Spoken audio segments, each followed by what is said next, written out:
नमस्ते दोस्तों, mission exam centre पर आपका स्वागत है। नमस्कार। आज की इस चर्चा में हम मध्यकालीन इतिहास के एक बेहद अहम हिस्से को तार्किक संगत तरीके से समझेंगे, इस्लाम का विस्तार। करीब 600 सालों के इस कॉम्प्लेक्स ऐतिहासिक कालखंड को हम ब्रेक डाउन करेंगे।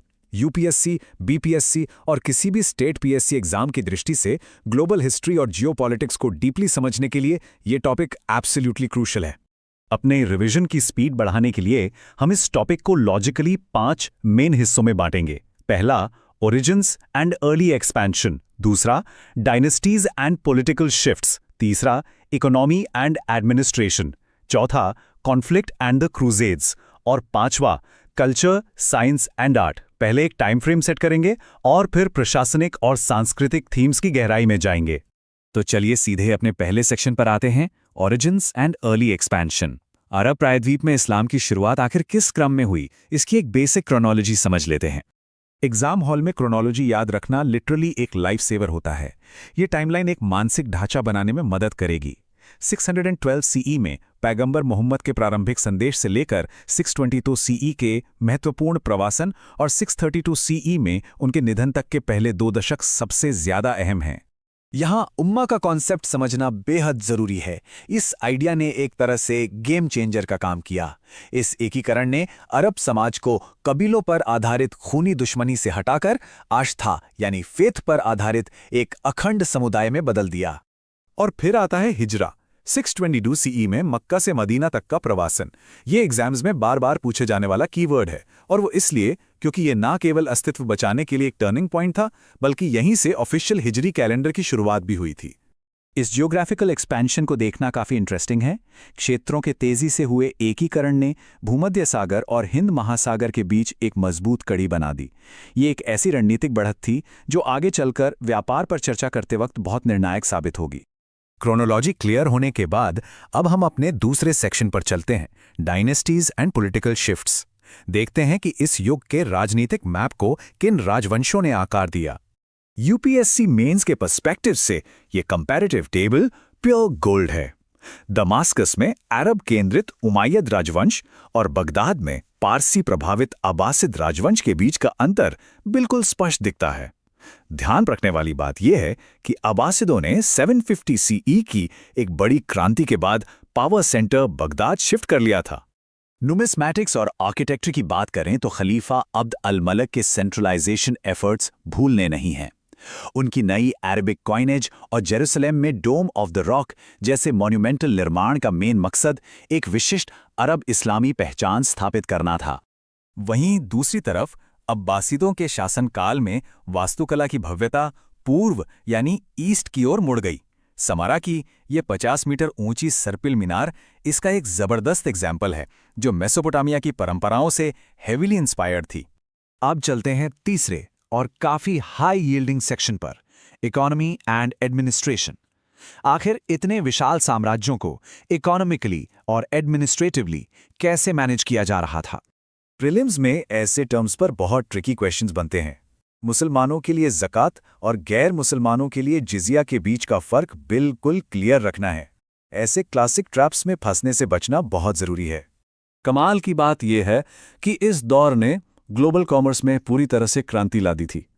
भारी और जोखिम भरे कीमती धातुओं के परिवहन से दूर हटकर इन्होंने सख यानी आधुनिक चक का अर्ली फॉर्म और हुंडी का मैसिव लेवल पर उपयोग किया।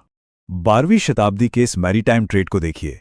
कॉमर्स किस लेवल पर फैला फूला था, इसका अंदाजा इस बात से लगाया जा सकता है कि अलेक्जेंड्रिया जैसे पोर्ट्स डायरेक्टली चीन और भारत से जुड़ गए थे। एक कॉम्प्लेक्स और इंटरडिपेंडेंट ग्लोबल इकोनॉमी बन चुकी थी। अपने चौथे सेक्शन पर आते हैं, कॉन्फ्लिक्ट एंड द क्रूसेड्स।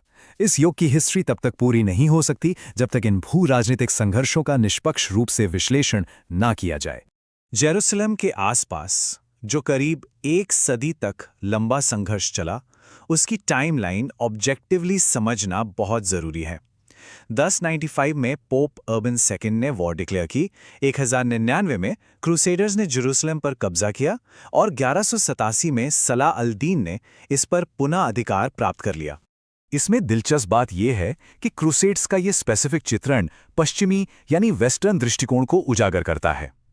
इन युद्धों का अल्टीमेट रिजल्ट ये हुआ कि इन्होंने ईसाई मुस्लिम संबंधों और व्यापारिक मार्गों पर एक बहुत लंबा असर छोड़ा। अंत में हम आते हैं अपने पांचवें और आखिरी थीमैटिक सेक्शन पर, कल्चर, साइंस एंड आर्ट। इस्लामी दुनिया के इस सोफिस्टिकेटेड योगदान से कंपैरेटिव एग्जाम्स में फ्रीक्वेंसी के साथ सवाल पूछे जाते हैं। एक इतने बड़े और डाइवर्स एम्पायर को मैनेज करने के लिए 8वीं और 9वीं शताब्दी में शरिया का काफ़ी एक्सटेंसिवली विकास हुआ। आगे चलकर इसे औपचारिक रूप से कानूनी विचारधारा की 4 मुख्य सुन्नी शाखाओं में बांटा गया। लेकिन जहां एक तरफ शरिया का स्ट्रिक्ट कानूनी स्ट्रक्चर था, वहीं दूसरी तरफ सूफीवाद का उदय भी हो रहा था। सूफीवाद ने तपस्या और कभी-कभी एक्सटैटिक अनुष्ठानों के माध्यम से ईश्वर के साथ एक व्यक्तिगत मिस्टिक कनेक्शन पर जोर दिया।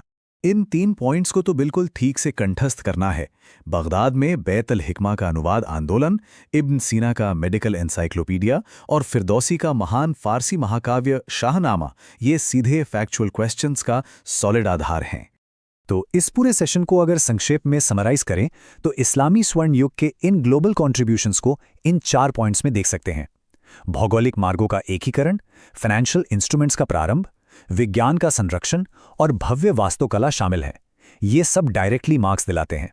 लेकिन जैसे ही हम वेल्थ और इंटेलेक्ट के इस शानदार अध्याय को क्लोज करते हैं, एक बड़ा ही गहरा सवाल सामने आता है।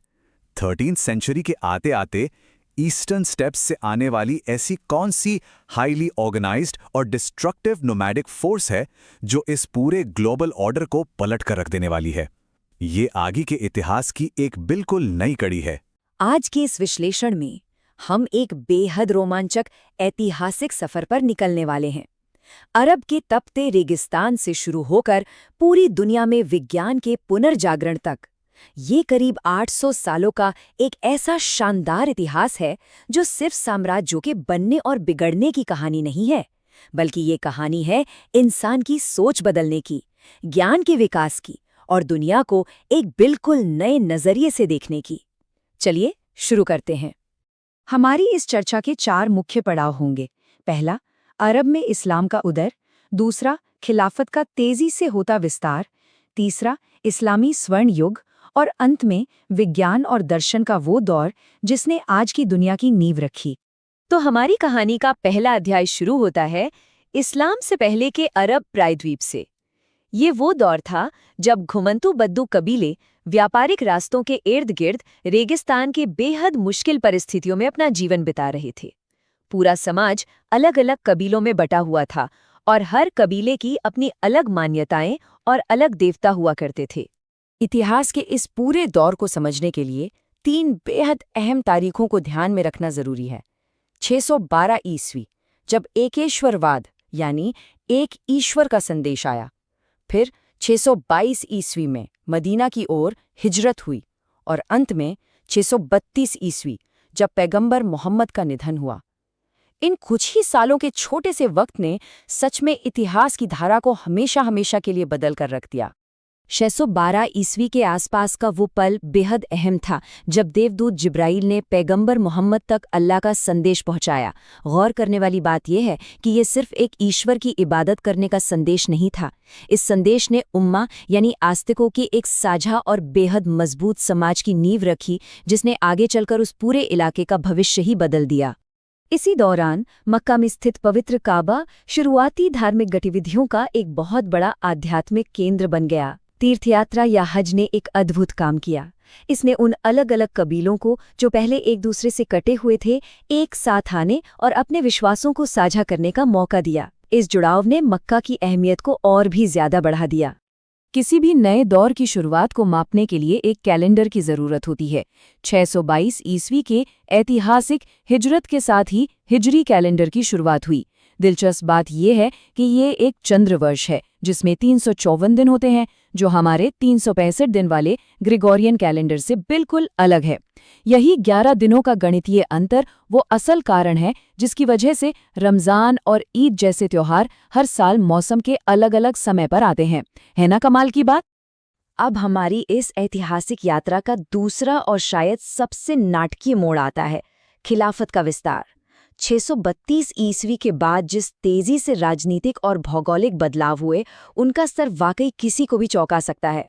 पैगंबर के बाद समुदाय को एक साथ जोड़े रखने के लिए एक नई संस्था की जरूरत थी, और यहीं से खिलाफत की शुरुआत हुई। शुरुआती खलीफाओं ने उन कबीलों पर अपना नियंत्रण मजबूत किया जिनसे उम्मा बना था, और इस बड़े राज्य को सुचारू रूप से चलाने के लिए बाहर से संसाधन जुटाने शुरू कर दिए। ये एक बहुत ही महत्वपूर्ण राजनीतिक और धार्मिक कदम था। इस विस्तार का पैमाना इतना विशाल था कि मदीना से शुरू हुआ ये साम्राज्य देखते ही देखते अफ्रीका, यूरोप और एशिया के बड़े हिस्सों तक फैल गया। बाइजेंटाइन और ससानी साम्राज्यों की अंदरूनी कमजोरियों का फायदा उठाते हुए अरबों ने सिर्फ 3 बड़े अभियानों में सीरिया, इराक, ईरान और मिस्र को अपने पूरी तरह से नियंत्रण में ले लिया। जाहिर सी बात है, इतने बड़े साम्राज्य को सिर्फ तलवार के दम पर तो नहीं चलाया जा सकता। इसके लिए एक बहुत ही व्यावहारिक प्रशासनिक ढांचा तैयार किया गया। नए प्रांतों में गवर्नरों को अमीर कहा जाने लगा और कबीलों के मुखिया अशरफ कहलाए। राजस्व जुटाने के लिए गैर मुस्लिमों पर खराज और जिजिया कर लगाया गया। इसके बदले में उन्हें धम्मी यानी संरक्षित प्रजा का दर्जा दिया गया, जिससे उन्हें अपने मामलों में स्वायत्तता मिली। ये प्रशासन चलाने का एक बेहद सधा हुआ तरीका था। 661 ईस्वी आते आते उमैयद वंश सत्ता में आया और उन्होंने एक बड़ा बदलाव किया। उन्होंने सारी ताकत को दमिश्क में केंद्रित कर दिया, अरबी को प्रशासन की आधिकारिक भाषा बना दिया, और सबसे बड़ी बात, पहले शुद्ध रूप से इस्लामी सिक्के ढाले जिन पर रोमन निशानों के बजाय अरबी भाषा लिखी थी। ये वो दौर था जब एक कबीलाई गठबंधन धीरे धीरे एक मजबूत केंद्रीय राजशाही में बदल रहा था। लेकिन जैसे हर साम्राज्य का होता है, उमैयद शासन का भी पतन हुआ और अब्बासी वंश का उदय हुआ।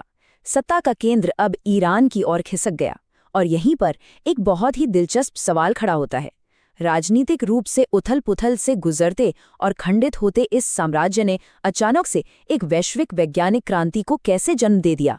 इस उलझन का जवाब हमें अब्बासी युग में मिलता है, जिसे इस्लामी स्वर्ण युग भी कहा जाता है। राजधानी अब बगदाद आ चुकी थी, और ये सिर्फ कोई मामूली राजनैतिक बदलाव नहीं था, बल्कि ये इंसानियत के इतिहास में एक अभूतपूर्व सांस्कृतिक पुनर्जागरण की शुरुआत थी। एक बेहद हैरान कर देने वाला तथ्य सुनिए। उस समय ग्रंथों के अनुवाद को सरकार की तरफ से इतना भारी समर्थन हासिल था कि हुनैन इब्न इशाक जैसे चोटी के अनुवादकों को आज के मशहूर पेशेवर एथलीटों के बराबर वेतन मिला करता था। जी हाँ, बिल्कुल सही सुना। ये साफ तौर पर दिखाता है कि उस समाज में ज्ञान को सच में कितना ज्यादा मूल्यवान और सम्माननीय माना जाता था। एक पुरानी इस्लामी कहावत है, ज्ञान प्राप्त करने के लिए यदि चीन भी जाना पड़े तो जाओ। इसी गहरी धार्मिक और सांस्कृतिक प्रेरणा ने बगदाद में हाउस ऑफ विजडम और कायरा में अल अजहर जैसी महान संस्थाओं को खड़ा किया। ज्ञान की खोज को महज एक शौक नहीं, बल्कि धर्म के एक बेहद अहम हिस्से के रूप में देखा जाने लगा था। ज्ञान को खोजने और उसे सहेजने की इसी बेकरारी ने हमें इस चर्चा के आखिरी पड़ाव तक पहुंचा दिया है, विज्ञान और दर्शन। चलिए उन महान विचारकों पर नजर डालते हैं जिनका काम आज भी हमारी आधुनिक दुनिया का आधार बना हुआ है। आधुनिक विज्ञान के इन जनकों के काम को देखिए। चिकित्सा में इब्न सीना, जिन्होंने पहली बार खसरा और चेचक के बीच के अंतर को दुनिया के सामने स्पष्ट किया। प्रकाशिकी यानी ऑप्टिक्स में अल हैथम, रसायन शास्त्र में जाबिर और बीजगणित में अल ख्वारिज़मी। इनके ऐतिहासिक शोधों ने सीधे तौर पर हमारे आज के विज्ञान की पूरी रूपरेखा तैयार की है। और गणित की बात चली है तो क्या ये बात चौंकाने वाली नहीं है कि जो अलजेब्रा हम आज पढ़ते हैं वो शब्द सीधे अल ख्वारिज़मी की महान किताब अल जब्र के शीर्षक से आया है। ये छोटी सी बात ये साबित करती है कि उस युग की बौद्धिक उपलब्धियां आज भी हमारी रोजमर्रा की जिंदगी और आधुनिक शिक्षा में कितनी गहराई तक रची बसी हैं। और ये क्रांति सिर्फ विज्ञान तक सीमित नहीं थी, दर्शन यानी फिलॉसफी में भी भारी उथल-पुथल मची। इब्न सीना और इब्न रुश्द जैसे दार्शनिकों ने प्राचीन यूनानी और अरस्तू के तर्क को इस्लामी धर्मशास्त्र के साथ पिरो दिया। इन विचारकों की इसी सोच ने आगे चलकर लैटिन अनुवादों के जरिए पश्चिमी यूरोप की पूरी दार्शनिक नींव को ही बदल कर रख दिया। इस पूरी यात्रा के अंत में एक बहुत ही गहरा विचार सामने आता है। सोचने वाली बात है, क्या प्राचीन यूनानी, भारतीय और फारसी ग्रंथों के संरक्षण और अनुवाद ने ही असल में आधुनिक विज्ञान की वैश्विक खोज के बीज बोए थे? ये एक ऐसा सवाल है जो हमें मानव ज्ञान की गहरी और आपस में जुड़ी हुई जड़ों पर विचार करने के लिए मजबूर कर देता है। ये याद दिलाता है कि ज्ञान की कोई सीमा या भूगोल नहीं होता। इस गहरे विश्लेषण में साथ जुड़ने के लिए बहुत बहुत धन्यवाद।